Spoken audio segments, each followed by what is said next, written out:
The second chapter of Acts provides a glimpse into the first Christian community.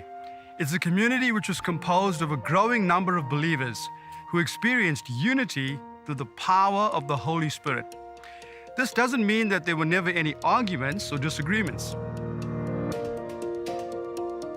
Jealousy and selfishness are certainly described in later passages. Rather, we should understand that the harmony and genuine community prevailed in this group. The unity experienced by the early church did not occur accidentally. It was forged in a common spiritual journey and experience. After Jesus ascended to heaven, the disciples were prepared for the new phase of their journey.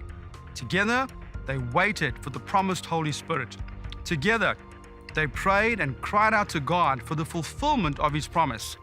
Together, they worshiped God and sought to understand what Jesus meant. As they did so, two things happened. Their lives were transformed and they gradually grew closer together. So when the Holy Spirit was poured out, the disciples were in one accord. After the dramatic fulfillment of Jesus' promise of the Spirit, the disciples continued devoting themselves to God through praise and prayer. As they focused on the center of their faith, love overflowed into other aspects of their lives. God's love was reflected in all their relationships. And so we find that these early believers also chose to devote themselves to fellowship and to meeting the needs of others as they were able. The result was one of unity and harmony. Christ was without a doubt the center of their unity. The Holy Spirit was the power who transformed that community.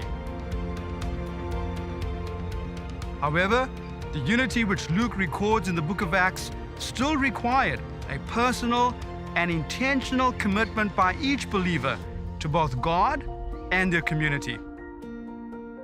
As you reflect on the experience of the early church, consider how you might intentionally spend more time worshiping and growing together with fellow believers.